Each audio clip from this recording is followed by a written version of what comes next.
Convincing a prospect that your work is worth paying for at or above your asking price boils down to how well you can communicate value. If you already have the basics covered, a great website showcasing your photography portfolio and range of services, an active social media presence, and a network that brings in regular referrals. Your last touch point will almost always be a meeting to hash out the details and seal the deal. Main benefits of meeting with clients. Even the strongest referrals will still need a good deal closer. Meetings tend to work best in this area. You can be both personable and professional in a meeting. Your unique perspective and insights can be fully expressed in your own words. You can also get a verbal commitment from your client that can have a psychological effect of solidifying the deal before the contract is signed. Photography booking meetings also have a more staying power than an email thread or proposal with an attached quote. Your prospect may have fielded a lot of offers and will likely go with whoever left the strongest impression. So think of your first meeting as the opening act of your ultimate finisher.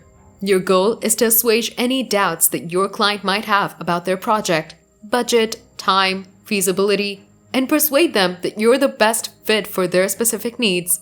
You could structure your first meeting as a discovery call that helps you and your client get to know each other. Or you could turn your initial engagement into a sales call where you show off your best work and walk them through your process. Whichever format booking meetings for photographers take. Number 1. Screen your client. Your potential client might expect you to work on projects that are outside of your specialty.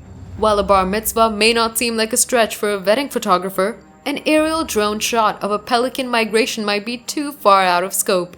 Meetings make it easy to clear the air and dispel any mistaken notions on either side. You can qualify your lead by ensuring that their project is within your area of expertise, aligns with your going rate, and fits within your schedule. Your initial quote might not have factored in a necessary trip to Alaska or included the time it would take to deepfake the face of a drummer that fell out with the lead singer a week before the band's music video was scheduled. Screening your client means more than just finding out if their project is workable and their budget feasible. They should be comfortable with your style and aesthetic and appreciate your artistic approach. Number 2. Talk about your process. Value is subjective. Your photo of another man's trash might be worth a lot to the garbage truck company that desperately needs great stock photos. That's why explaining your process, the why and how you do what you can go a long way into creating value in the mind of your prospect. They'll not only be able to reflect on the effort that goes into production, but they'll also understand that your process is vital to their success. If your prospect is interested, you can delve into the nitty-gritty and give them a thorough view of what the project will entail.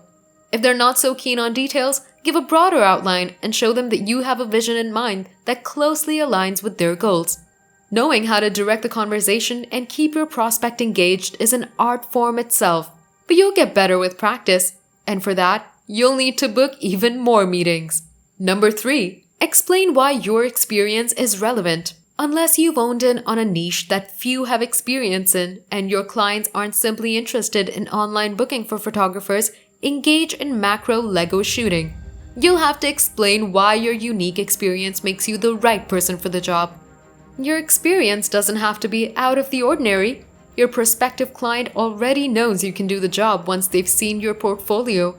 Your meeting is solely to convince them that you're their best option. Understanding what's most important to your prospect and giving special attention to what they've highlighted will give them the impression that you're genuinely interested in their opinion and that you'll provide a high level of quality service. Number 4. Narrow the focus. More often than not, your prospect will present a project that isn't structured properly. They may have missed a few key steps in their assessment or seriously underquoted certain aspects of the project. Rather than give an outright no, you can use your first meeting to reduce the scope of the work, streamline their budget, and retool the project until both parties are happy with the expected outcomes. A single meeting can turn a pie-in-the-sky deal into a down-to-earth project that has everyone on board. With a meeting, you can introduce any partner service providers you recommend offhandedly, or ask for insight into your prospect's existing team composition if they have one, so you know exactly where you fit in. A lot can get lost in an email thread, so a meeting can be the best place to rope in all the important stakeholders and make meaningful progress when discussing your work on the proposed project. Besides, such a friendly approach is bound to please your clients, so the next time they'll book a photographer online, you'll be their #1 candidate.